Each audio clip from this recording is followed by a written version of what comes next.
Adolphe et Léonie Fargeau ont hébergé et sauvé à leur risque et péril la famille Morange, les protégeant ainsi de 2 grandes rafles anti-juives sous l'occupation allemande à Limoges.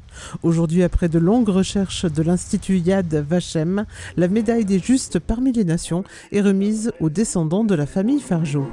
Qu'il vaut mieux ne chanter que des chansons d'amour, que le sang sèche vite en entrant dans l'histoire, et qu'il ne sert à rien de prendre. J'espère une prise de conscience pour beaucoup de monde, surtout les enfants, comme m'a dit monsieur le maire. Je pense qu'aujourd'hui, en 2025, ces temps sont lointains, et ils sont si présents à la fois que j'espère que tous ces messages, toutes ces mémoires pourront continuer à traverser le temps et toucher nos enfants. En vertu des pouvoirs qui vous sont conférés, au nom du Comité français pour Yad Vashem, au nom de l'État d'Israël, et permettez-moi d'ajouter au nom du peuple juif tout entier, j'ai l'honneur de vous remettre le diplôme et la médaille des Justes parmi les nations. Être un juste, ce sont des gens qui sont des résistants. Et si vous voulez, il y a plusieurs manières de résister. On peut résister avec les armes à la main, et on peut résister autrement.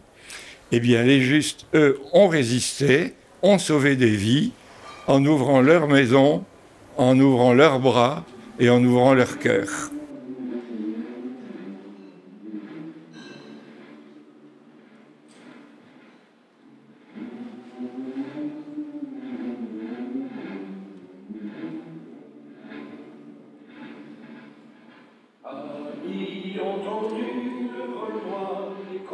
Je retiens que 2 anciens combattants étaient assez proches pour s'entraider et puis pour accueillir une famille qui était dans le besoin et menacée de déportation. Et je suis extrêmement reconnaissant par cet acte qui a eu lieu il y a plus de 80 années.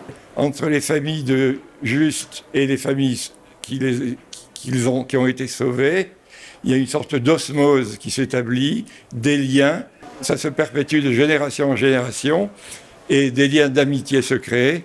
On passe des vacances ensemble, on grandit, quelquefois on a grandi ensemble, on garde des liens une fois arrivé adulte, on s'invite aux événements familiaux de manière croisée. Entre la famille sauvée et la famille sauveuse, eh ben, il n'y a plus de 2 familles, il n'y en a plus qu'une.